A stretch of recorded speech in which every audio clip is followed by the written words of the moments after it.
राष्ट्रको सञ्चार। नमस्कार। नेपाल टेलिभिजन समाचारमा यहाँलाई स्वागत छ। म सुरेन्द्र पौडेल र म श्वेता सिन्हा। सुरुमा प्रमुख समाचार।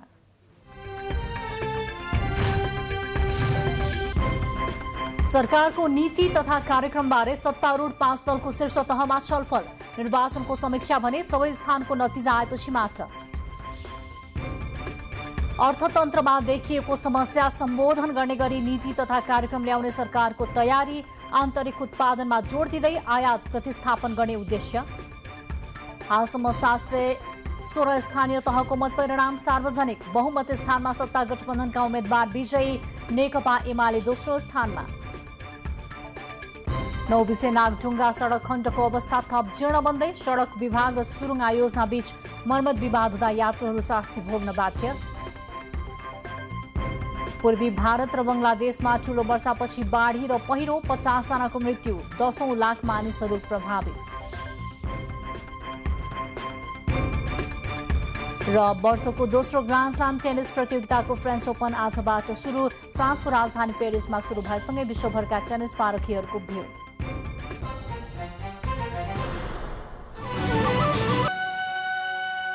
समाचार अब विस्तारमा। नयाँ आर्थिक वर्षका लागि नेपाल सरकारको नीति तथा कार्यक्रमबारे सत्तारूढ 5 दलको शीर्ष तहमा बृहत छलफल भएको छ। प्रधानमन्त्री निवास बालुवाटारमा 5 दलका शीर्ष नेताको उपस्थितिमा सरकारको नीति तथा कार्यक्रम बारेमा छलफल भएको प्रधानमन्त्रीका प्रमुख प्रेस संयोजक गोविन्द परियारले जानकारी दिनुभयो। छलफलमा प्रधानमन्त्री शेरबहादुर देउवा, पूर्व प्रधानमन्त्रीहरू माधव कुमार नेपाल, डाक्टर बाबुराम भट्टराई लगायत राष्ट्रिय योजना आयोगका उपाध्यक्ष डाक्टर विश्वनाथ पौडेल, मुख्य सचिव शंकरदास बैरागी सहभागी हुनुहुन्थ्यो। स्थानीय तह निर्वाचनको समीक्षा भने सत्तारूढ दलहरूले सबै स्थानको नतिजा आएपछि मात्र गर्ने भएका छन्। सरकारले आगामी आर्थिक वर्षको नेपाल सरकारको नीति तथा कार्यक्रम यही जेठ 10 गते संसदको संयुक्त बैठकमा पेश गर्ने तयारी गरेको छ। सरकारको नीति तथा कार्यक्रम सदनमा पेश भएपछि सांसदले दिएका सुझावलाई समेत ध्यानमा राखेर वार्षिक बजेट ल्याउने प्रचलन छ। नेपालको संविधान अनुसार हरेक वर्षको जेठ 15 गते सरकारको वार्षिक आय व्ययको विवरण बजेट सदनमा पेश गर्नुपर्ने संवैधानिक व्यवस्था छ। सरकारले यही जेठ 10 गते नीति तथा कार्यक्रम ल्याउँदैछ। हरेक वर्ष सरकारले आकर्षक नारा दिँदै नीति तथा कार्यक्रम ल्याउने गर्छ, तर त्यसको कार्यान्वयनको पक्ष फितलो भन्दा योजनाहरू प्रभावकारी रूपमा अघि बढ्न नसकेको भन्दै आलोचना पनि हुँदै आएको छ। आगामी वर्षको लागि सरकारले कस्तो योजना नीति तथा कार्यक्रम मार्फत ल्याउँदैछ त हेरौं यो रिपोर्ट। प्रधानमन्त्री शेरबहादुर देउवा नेतृत्वको सरकारले आगामी आर्थिक वर्ष 2079-80 को लागि नीति तथा कार्यक्रम ल्याउँदैछ। पछिल्लो समय अर्थतन्त्रमा देखिएको समस्या सम्बोधन हुने गरी नीति तथा कार्यक्रम ल्याउन लागेको हो। विशेष गरी आन्तरिक उत्पादन अर्थात् आत्मनिर्भर अर्थतन्त्र, आयातलाई प्रतिस्थापन र संहिता कार्यान्वयन गर्ने उद्देश्यलाई प्राथमिकता दिने तयारी सरकारको छ। बाहिरबाट विदेशबाट कसरी नेपालभित्र विदेशी मुद्राको ल्याउने र अर्को नेपालबाट जुन विदेशी मुद्रा बाहिर गइरहेको छ त्यसलाई कसरी बचाउने भनेपछि यो दुईटैमा हामीले यसपालि बजेटलाई फोकस गर्ने प्रयास चाहिँ गरिराखेका छौं। नीति तथा कार्यक्रम मार्फत सरकारले विदेशी मुद्रा सञ्चितमा देखिएको प्रभाव, कृषिजन्य सामग्रीमा आयातमा प्रतिस्थापन, शिक्षा तथा स्वास्थ्य क्षेत्रमा कडाई, कोरोना संक्रमणका कारण प्रभावित क्षेत्रलाई प्रवर्धन, ऋण उद्योगहरूलाई सञ्चालन गर्ने सम्मका कार्यक्रमहरूलाई नीति तथा कार्यक्रम मार्फत सम्बोधन गर्ने तयारी गरेको छ। कृषिजन्य सामग्री आयातमा प्रतिस्थापनका लागि आर्थिक आत्मनिर्भर कृषिको अवधारणा ल्याउने सरकारको तयारी छ।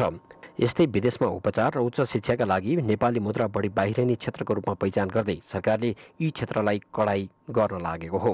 यसका लागि स्वदेशमा नै उपचार हुने भए पनि विदेश जाने नीतिलाई परिमार्जन गर्दै सरकारले नेपालमा उपचार सम्भव नहुने हकमा मात्र विदेशको अनुमति दिने तयारी गरेको छ। यस्तै संहिता कार्यान्वयनका लागि साना तथा टुक्रे आयोजनाहरू अब प्रदेश र स्थानीय तहलाई नै दिने सरकारको तयारी छ।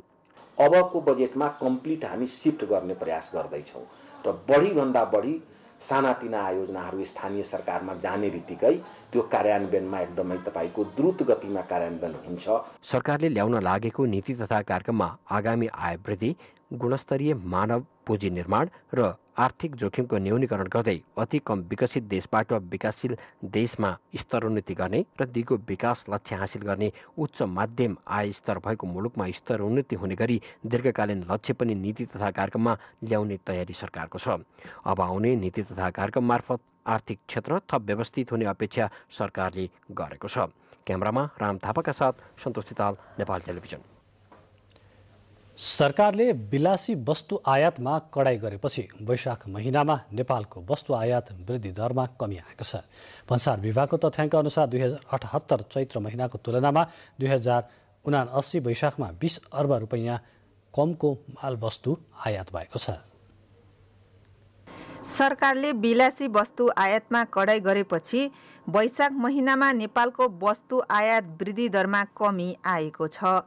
भन्सार विभागको तथ्याङ्क अनुसार गत चैतमा 157 अर्ब बराबरको वस्तु आयात भएको थियो भने वैशाख 2079मा सो आयात घटेर 137 अर्बमा सीमित रहेको छ। आयातमा कडाई गरेपछि यो बीचमा सबैभन्दा बढी मोटरसाइकलको आयात घटेको छ। एमएस ब्लेड, गहुँ, चिनी, डिएपी मल, सिमेन्ट, क्लिङ्कर, स्वास्थ्य उपकरण, हात हतियार तथा धानको आयात पनि घटेको विभागको तथ्याङ्क छ। यद्यपि यस बीचमा डिजेल, पेट्रोल, एलपी ग्यास, कच्चा पाम तेल, खोप, शुद्ध फलाम, सुन, भटमासको तेलको भने आयात बढेको तथ्याङ्कमा उल्लेख छ। चालु आर्थिक वर्षको 10 महिनामा 2078 साउनदेखि 2079 वैशाखसम्म कुल वस्तु आयात 16 खर्ब 8 अर्ब 65 करोड रुपैयाँ बराबरको भएको छ। यो गत आर्थिक वर्षको सोही अवधिको तुलनामा 27.95% धेरै हो।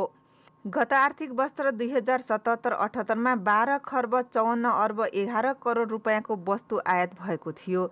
यस्तै चालु आर्थिक वर्षको 10 महिनामा नेपालमा 1 खर्ब 73 अर्ब 34 करोड रुपैयाँको वस्तु निर्यात भएको छ। गत वर्षको सोही अवधिमा 1 खर्ब 8 अर्ब रुपैयाँको निर्यात भएको थियो। आर्थिक ब्युरो, नेपाल टेलिभिजन, काठमाडौँ। प्रधानमन्त्री शेरबहादुर देउवासँग संयुक्त राज्य अमेरिकाका नागरिक सुरक्षा, लोकतन्त्र र मानवाधिकार उपविदेश मन्त्री ऊर्जा जिया नेतृत्वको प्रतिनिधि मण्डलले शिष्टाचार भेटवार्ता गरेको छ। प्रधानमन्त्री निवास बालुवाटारमा आज भएको भेटवार्तामा उहाँहरूबीच नेपाल अमेरिका सम्बन्ध र आपसी हितका विविध विषयमा छलफल भएको परराष्ट्र मन्त्रालयले जनाएको छ। प्रधानमन्त्री देउवाले अमेरिकी प्रतिनिधि मण्डललाई स्वागत गर्न पाउँदा खुसी लागेको उल्लेख गर्नुभएको छ। यसै गरी गृहमन्त्री बालकृष्ण खाँडसँग अमेरिकी उपमन्त्री जियाले शिष्टाचार भेटवार्ता गर्नुभयो। मन्त्रालयमा आज भएको भेटमा उहाँहरूबीच द्विपक्षीय आपसी सहयोग र सम्बन्धका विविध विषयमा छलफल भएको गृहमन्त्रीको सचिवालयले जनाएको छ। साथै नेपाल र अमेरिकाबीच दौत्य सम्बन्ध स्थापनाको 75औं वर्षका अवसरमा दुई देशबीचका विकास, साझेदारी एवं सम्बन्धका विविध विषयमा छलफल भएको थियो। गृहमन्त्री खानले भूकम्पपछिको पुनर्निर्माण र कोभिडको रोकथाम तथा नियन्त्रणमा प्राप्त अमेरिकी सहयोगका लागि धन्यवाद व्यक्त गर्नुभयो। यस्तै परराष्ट्र मन्त्री डाक्टर नारायण खड्कासँग पनि अमेरिकाका उपविदेश मन्त्री जिया नेतृत्वको प्रतिनिधि मण्डलले आज शिष्टाचार भेटवार्ता गरेको छ। परराष्ट्र मन्त्रालयमा भएको भेटमा उहाँहरूबीच द्विपक्षीय, बहुपक्षीय मञ्चहरूमा मैत्रीपूर्ण द्विपक्षीय सम्बन्ध र सहयोग सम्बन्धी विभिन्न विषयमा छलफल भएको परराष्ट्र मन्त्रालयले जनाएको छ। बुलेटिनमा समाचारहरूको क्रम जारी छ। अहिलेलाई केही बेर विश्राम। अब बाँकी समाचार। हालसम्म 716 स्थानीय तहको नतिजा सार्वजनिक भएको छ। सार्वजनिक परिणाम अनुसार नेपाली कांग्रेसले सबैभन्दा धेरै स्थानीय तहमा प्रमुख र अध्यक्ष पदमा जितेको छ। यसैगरी बहुमत स्थानमा सत्ता गठबन्धनका उम्मेद्वार विजय भएका छन्। प्राप्त नतिजा अनुसार नेपाली कांग्रेसले 315 स्थानीय तहमा जित हासिल गरेको छ। नेकपा एमाले 194 स्थानीय तहमा विजय प्राप्त गरेको छ। यसैगरी नेकपा माओवादी केन्द्र 119 स्थानीय तहमा विजय भएको छ। जनता समाजवादी पार्टी 29 स्थानीय तहको प्रमुखमा विजय हुँदा नेकपा एकीकृत समाजवादी 17 र लोकतान्त्रिक समाजवादी पार्टी 13 स्थानीय तहको प्रमुखमा विजय भएका छन्। स्वतन्त्र सहित अन्य 28 स्थानमा विजयी भएका छन्।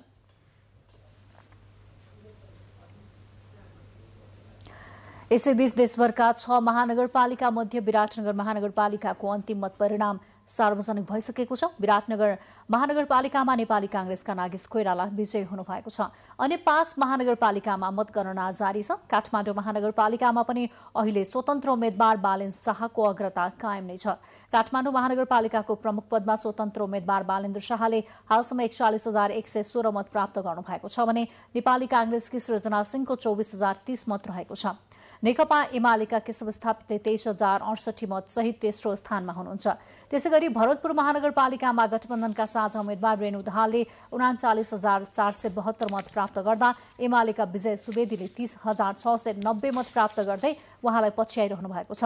ललितपुर महानगरपालिकामा कांग्रेसका चिरीबाबु महर्जनले हालसम्म 35,374 र व्यञ्जनकारले उनका प्रतिस्पर्धी 18,886 मत प्राप्त गर्नुभएको छ।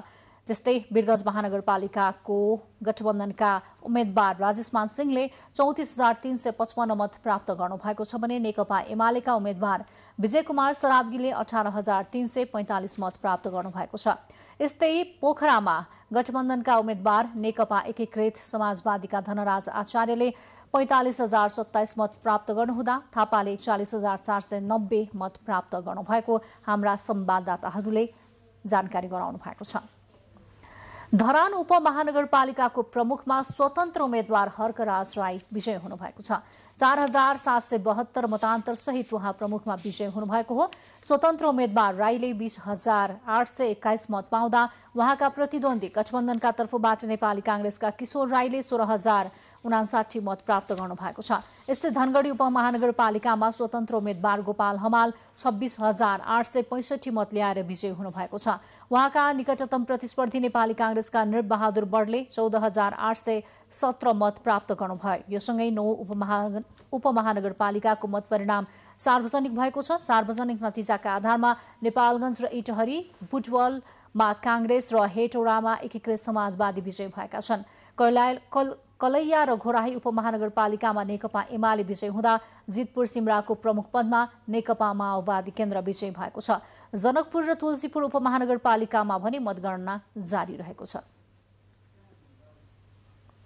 कतिपय स्वतन्त्र उम्मेद्वारहरूले यति बेला स्थानीय तहको निर्वाचनमा विजय हासिल गरिरहेका छन्। स्थानीय निर्वाचनका क्रममा पहिलो पटक दलीय उम्मेद्वारहरूले स्वतन्त्र उम्मेद्वारहरूबाट कडा चुनौतीको सामना गर्नु परेको छ। संविधानमा योग्यता पुगेका जोसुकै नागरिकले निर्वाचनमा प्रतिस्पर्धा गर्न पाउने व्यवस्था छ। चुनावी प्रतिस्पर्धामा स्वतन्त्र उम्मेद्वारको विजय अनौठो घटना होइन, तर मुलुकमा विगतमा भएका स्थानीय निकाय निर्वाचनहरूमा स्वतन्त्र उम्मेद्वारको विजय नगर्ने संख्यामा हुने गर्थे।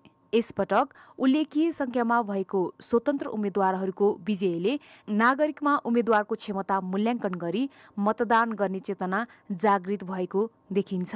गत वैशाख 30 गते स्थानीय तहको निर्वाचन सम्पन्न भएसँगै अहिले नतिजा आउने क्रम जारी छ। यति बेला विभिन्न स्थानीय तहहरूमा स्वतन्त्र उम्मेद्वारहरू निकै बलिया देखिएका छन्। निर्वाचनका क्रममा उनीहरू धेरै मतदाताहरूको आकर्षणको केन्द्र बनेका छन्। 10 जना स्वतन्त्र उम्मेद्वारहरू सम्बन्धित स्थानीय तहको प्रमुखमा निर्वाचित भइसकेका छन् भने 4 जना उपप्रमुखमा निर्वाचित भएका छन्। त्यस्तै 3 जना स्वतन्त्र उम्मेद्वारहरू आफ्ना पालिकामा अग्रता हासिल गरिरहेका छन्। प्रमुख पदमा विजय हासिल गर्ने स्वतन्त्र उम्मेद्वारहरूमध्ये डोल्पो बुद्ध गाउँपालिकामा कारमा छोइवेल गुरुङ, चन्दनाथ नगरपालिकामा राजु सिंह कठायत, खाडाचक्र नगरपालिकामा कमल बहादुर साई, सान्नी त्रिवेणी गाउँपालिकामा मोहन बहादुर केसी छन्। यसैगरी चङ्खेली गाउँपालिकामा प्यारीलाल शाही, साल्पा सिल्लिछो गाउँपालिकामा दैलथ कुमार कुलुङ, धनगढी उपमहानगरपालिकामा गोपाल हमाल, मानेभन्ज्याङ गाउँपालिकामा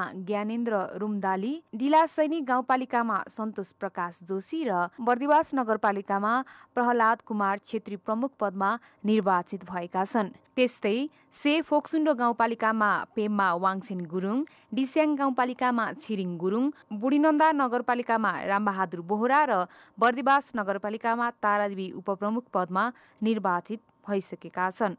यसैगरी काठमाडौँ महानगरपालिकामा बालेन्द्र शाह, जनकपुर धाम उपमहानगरपालिकामा मनोज कुमार शाह सुडी स्वतन्त्र उम्मेद्वारबाट प्रमुख पदमा अग्रता कायम गरिराखेका छन्। दलीय व्यवस्थामा दलीय उम्मेद्वार भन्दा विभिन्न स्वतन्त्र उम्मेद्वारहरूले निर्वाचनमा जित हासिल गर्दा दलहरूलाई आफ्नो प्रतिस्पर्धात्मक क्षमताबारे मन्थन गर्नुपर्ने चुनौती खडा भएको छ। मानवी बानिया, नेपाल टेलिभिजन, काठमाडौँ। बाँकेको नेपालगञ्ज उपमहानगरपालिकाका नवनिर्वाचित नगर प्रमुख प्रशान्त विष्ट र उपप्रमुख कमरुद्दिन राई सहितका पदाधिकारीहरूले पदभार ग्रहण गर्नुभएको छ। शपथ ग्रहणपछि नगर प्रमुख विष्टले नेपालगञ्ज उपमहानगरपालिका कार्यालयलाई अपाङ्ग मैत्री बनाउँदै लिफ्टको व्यवस्था गर्ने, ज्येष्ठ नागरिकलाई वडा कार्यालयबाटै बैंकिङ प्रणाली मार्फत सामाजिक सुरक्षा उपलब्ध गराउने लगायतका निर्णयहरू गर्नुभएको छ। भेरी अस्पतालमा बिरामीहरूका लागि सहज तरिकाले खानाको व्यवस्थापन गर्ने कामलाई थप व्यवस्थित गर्ने निर्णय पनि गरिएको उहाँले जानकारी दिनुभएको छ। रूपन्देहीको बुटवल उपमहानगरपालिकाका नवनिर्वाचित प्रमुख खेलराज पाण्डेले निर्वाचनका बेला मत माग्न जाँदा गरेका वाचा पूरा गर्ने बताउनु भएको छ। निर्वाचित भएपछि आयोजित विजय र्याली पछिको सभामा सम्बोधन गर्नुहुँदै उहाँले राजमार्ग चौराहादेखि चिडिया खोलासम्मको सडक तत्काल कालोपत्री गर्ने बताउनुभयो। पालिकाको सडक, खानेपानी, सुकुम्बासी समस्या समाधानका लागि काम अगाडि बढाउने उहाँको भनाइ छ। धेरै वर्षपछि बुटवल उपमहानगरपालिकामा नेपाली काङ्ग्रेसका उम्मेद्वारले निर्वाचनमा विजय हासिल गर्नुभएको हो।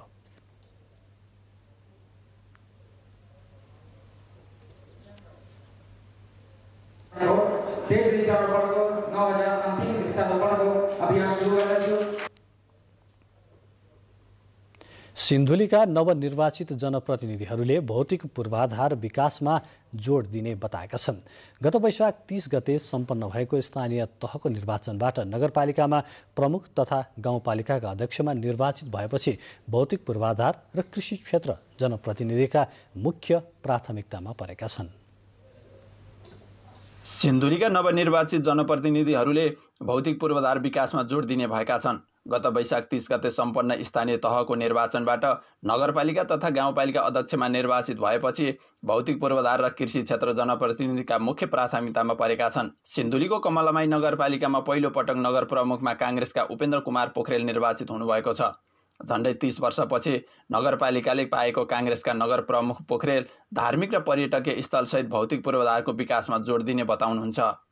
कर चाहिँ अब जुन अवैज्ञानिक छ, अब यसलाई एउटा कार्यदल बनाएर व्यवस्थित गरेर करलाई हामी लैजाने र यहाँका यो धार्मिक स्थल, पर्यटकीय स्थल र भौतिक पूर्वाधारमा अब जोड दिएर दोस्रो कार्यकालको रूपमा सिन्धुलीको सुनकोशी गाउँपालिका अध्यक्ष दिपा बोहरा दाहाल माओवादी केन्द्रबाट अध्यक्षमा निर्वाचित हुनुभएको छ।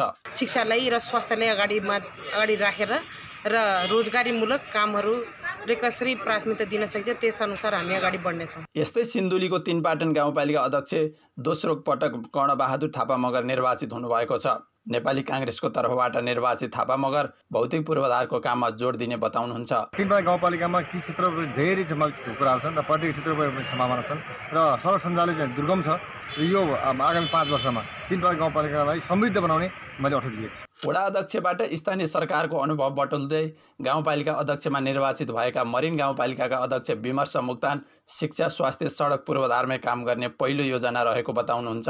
हाम्रो मरिनमा निर्माण भएको विभिन्न सडकहरूलाई स्तर उन्नति गरी धेरै सडकमा कालोपत्री गरेर सुविधा पुर्याउने। 2074 सालको स्थानीय तहको निर्वाचनमा सिन्धुलीको फिक्कल गाउँपालिकाको उपाध्यक्ष भई 5 वर्ष काम गरेकी नेकपा एमालेकी पार्वती सुनवार यसपटक गाउँपालिका अध्यक्षमा निर्वाचित हुनुभएको छ। कृषिमा धेरै मान्छेहरू चाहिँ आश्रित भएको कारणले कृषि पेसालाई चाहिँ कसरी दिगो र त्यहाँबाट चाहिँ प्रतिफलमुखी बनाउने भन्ने हाम्रो लक्ष्य रहेको छ। उसो त नवनिर्वाचित जनप्रतिनिधिहरूले जनताको मर्म भावनालाई समेटेर काम गर्नुपर्ने मतदाताको अपेक्षा र आशा छ। मतदाताले दिएको मतको कदर गर्नु जनप्रतिनिधिहरूको दायित्व हुनेछ। नेपाल टेलिभिजनका लागि अनिल भण्डारी, बागमती प्रदेश, सिन्धुली। पश्चिम नवलपरासीका विभिन्न स्थानीय तहमा पालिका प्रमुख र उपप्रमुखमा दोस्रो पटक उम्मेदवारी दिएका अधिकांश उम्मेदवारहरू पराजित भएका छन्। एक कार्यकाल पूरा गरी फेरि दोस्रो कार्यकालमा पनि निर्वाचित हुने अपेक्षासहित चुनावी मैदानमा उत्रिएका अधिकांशलाई जनताले अनुमोदन गरेका छैनन्। 7वटा पालिकामध्ये 6वटामा पालिका प्रमुख र उपप्रमुख गरी 9 जनाले दोस्रो पटक पनि उम्मेदवारी दिएकोमा 1 जना मात्र निर्वाचित भएका छन्। पालहिनन्द गाउँपालिकाको अध्यक्षमा पुनः उम्मेदवारी दिनुभएका बैजू प्रसाद गुप्ता मात्र दोस्रो कार्यकालका लागि निर्वाचित हुनुभएको छ। समाचारहरूको क्रम जारी नै छ। अहिलेलाई फेरि केही बेर विश्राम। अब बाँकी समाचार। अर्घखाँचीको सिद्धगंगा नगरपालिका स्थित खोलामा डुबेर काका भतिजको मृत्यु भएको छ। अर्घखाँची र प्युठानको सिमानामा पर्ने सिद्धगंगा नगरपालिका वडा नम्बर 7 र 9 को सिमानामा पर्ने सिद्धखोलामा माछा मार्ने क्रममा हिजो राति खोलामा डुबेर मृत्यु भएको हो।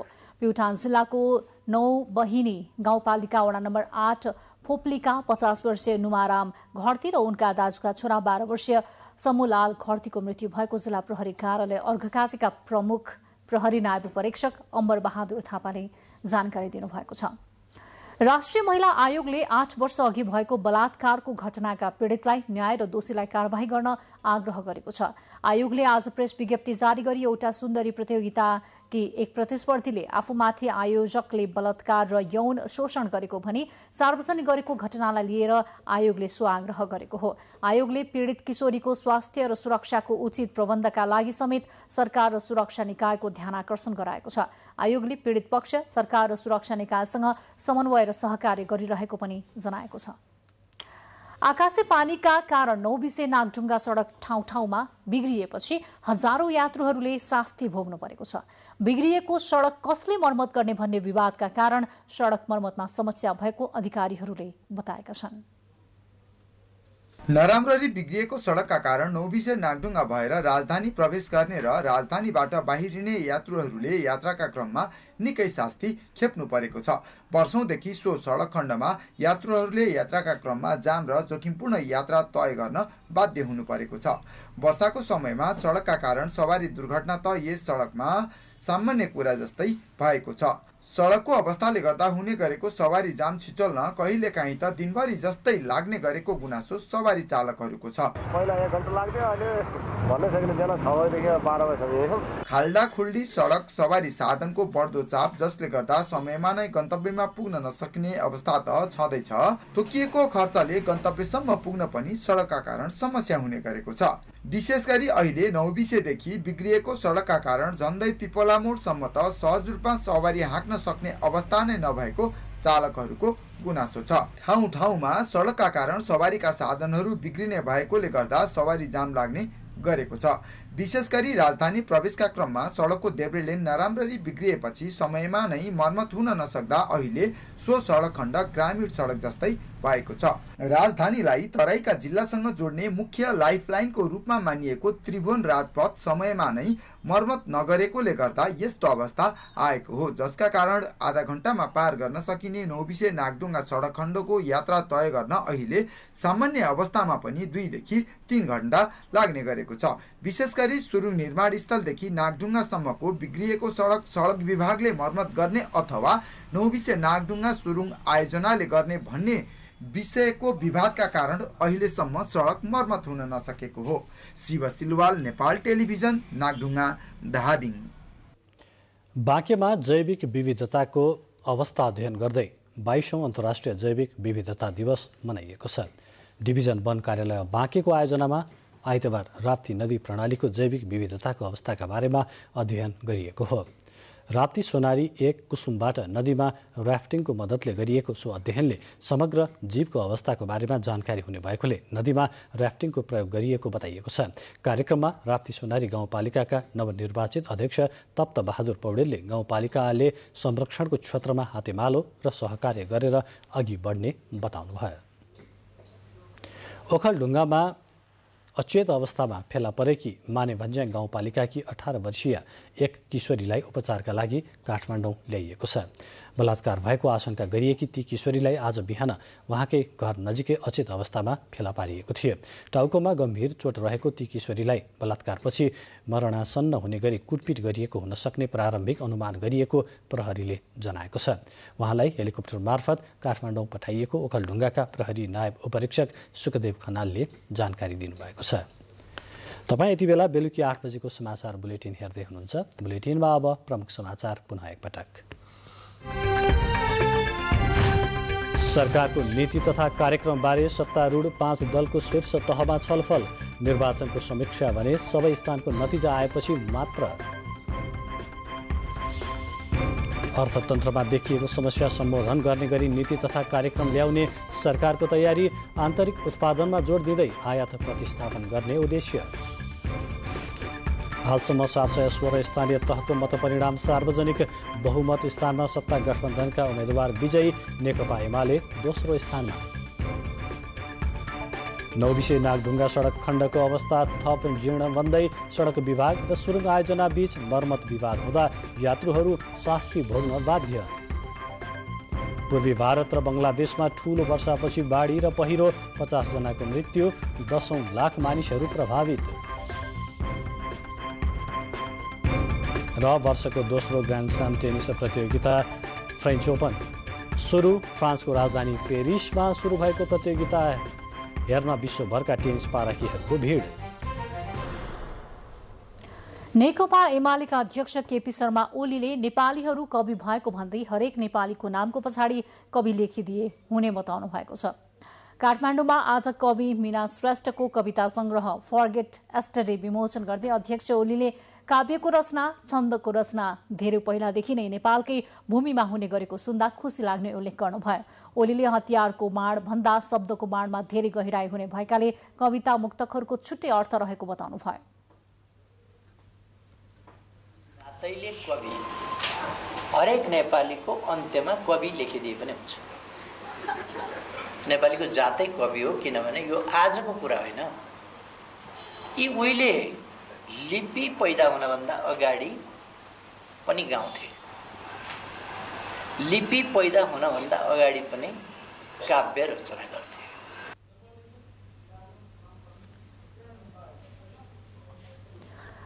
युग कवि सिद्धिचरण श्रेष्ठको 111औं जन्म जयन्ती विभिन्न कार्यक्रम गरी मनाइएको छ। जन्म जयन्तीका अवसरमा आज उहाँको शालिगमा माल्यार्पण गरी श्रद्धा सुमन अर्पण गरिएको छ।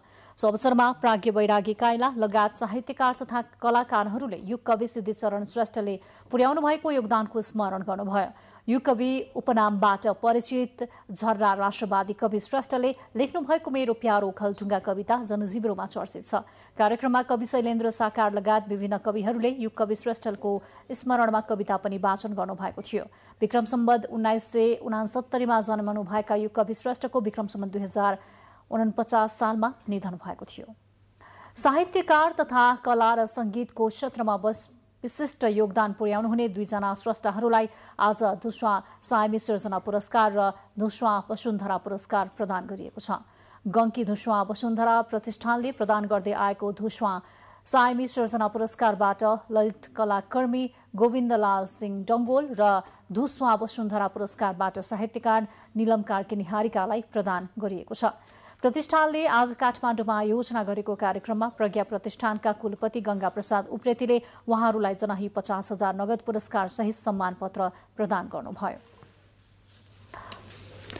अब मुलुक बाहिरको प्रसंग।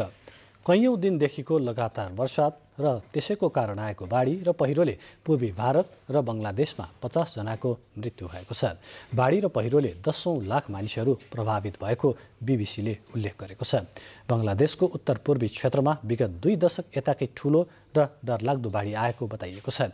जलवायु परिवर्तनका कारण सृजित समस्याका कारण बङ्गलादेश र भारतका सीमावर्ती क्षेत्रहरूमा पछिल्ला वर्ष अत्यधिक वर्षा, बाढी र पहिरोको जोखिम बढिरहेको छ। हालैको बाढी र पहिरोको घटना पनि त्यसैको निरन्तरता भएको बताइएको छ। बाँकी समाचार अघि छोटो विश्राम।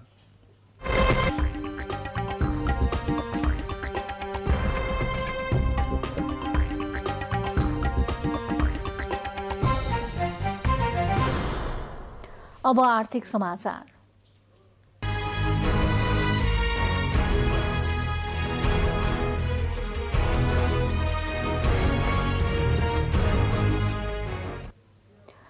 उद्योग वाणिज्य तथा आपूर्ति मन्त्री दिलेन्द्र प्रसाद बडुले आयात घटाउँदै राष्ट्रिय उत्पादन बढाएर आर्थिक क्षेत्रलाई बलियो बनाउनु पर्नेमा जोड दिनु भएको छ। नेपाल उद्योग वाणिज्य महासंघले आर्थिक स्थायित्व विषयमा काठमाडौँमा गरेको छलफलमा मन्त्री बडुले मुलुकको व्यापार घाटा निकै बढ्दै गएको अवस्थामा आयात घटाउँदै राष्ट्रिय उत्पादन बढाएर आर्थिक क्षेत्रलाई बलियो बनाउनु पर्नेमा जोड दिनु भएको हो। उहाँले अनुभव हुने गरी आर्थिक क्षेत्रको सुधारका लागि आवश्यक कार्यक्रम बनाउनु पर्ने धारणा राख्नुभयो। पेट्रोलियम पदार्थको विकल्प खोजेर समाधानको उपाय खोज्नुपर्ने उहाँको भनाइ छ।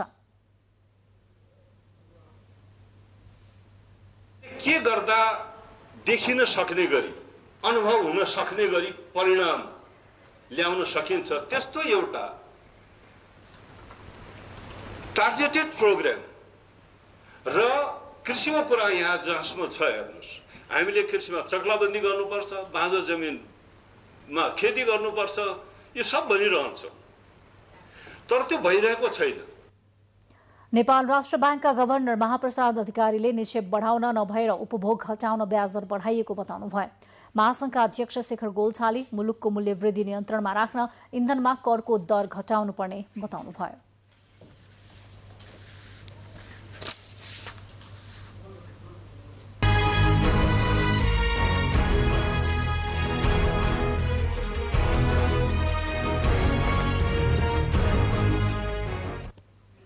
अब खेलको समाचार।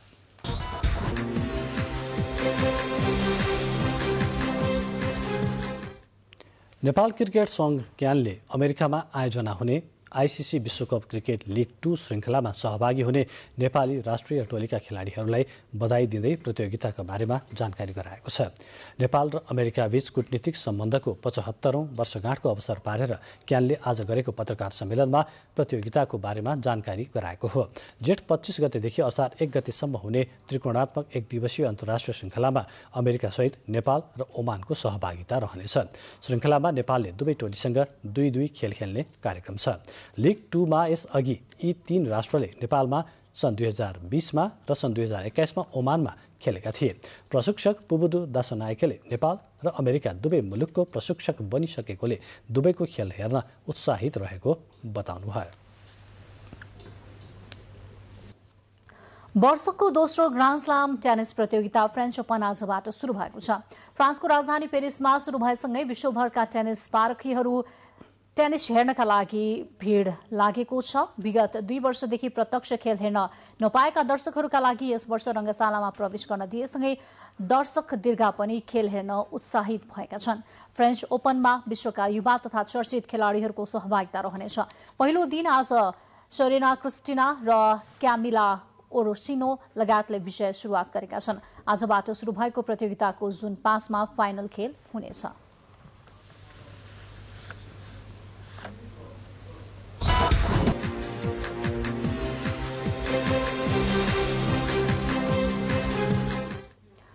अब मौसम। प्रदेश 1 मधेस बागमती र गण्डकी प्रदेश लगायत अन्य प्रदेशका पहाडी भूभागमा आज राति आंशिकदेखि सामान्य बदली रही देशका बाँकी भूभागमा आंशिक बदलीदेखि मौसम सामान्यतया सफा रहनेछ।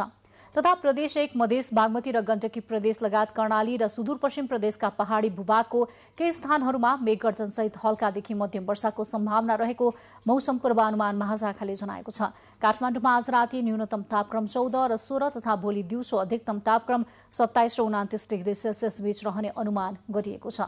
अब मौसम सम्बन्धी थप विवरण।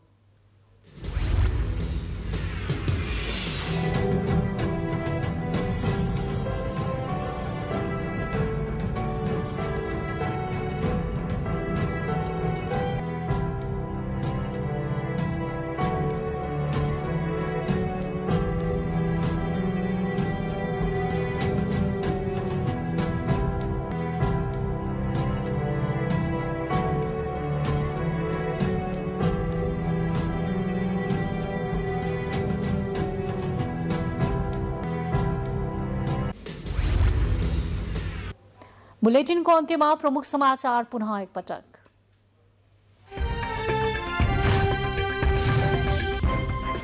सरकारको नीति तथा कार्यक्रमबारे सत्तारूढ 5 दलको शीर्ष तहमा छलफल। निर्वाचनको समीक्षा भने सबै स्थानको नतिजा आएपछि मात्र। अर्थतन्त्रमा देखिएको समस्या सम्बोधन गर्ने गरी नीति तथा कार्यक्रम ल्याउने सरकारको तयारी, आन्तरिक उत्पादनमा जोड दिँदै आयात प्रतिस्थापन गर्ने उद्देश्य। हालसम्म 716 स्थानीय तहको मतपरिणाम सार्वजनिक, बहुमत स्थानमा सत्ता गठबन्धनका उम्मेद्वार विजयी, नेकपा एमाले दोस्रो स्थानमा।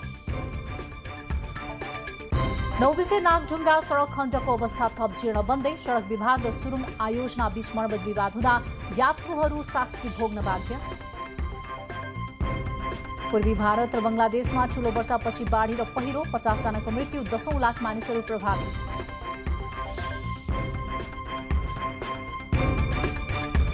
र वर्षको दोस्रो ग्रान्ड स्लाम टेनिस प्रतियोगिता फ्रेन्च ओपन सुरु, फ्रान्सको राजधानी पेरिसमा प्रतियोगिता सुरु भएसँगै विश्वभरबाट टेनिस पारखीहरूको भिड।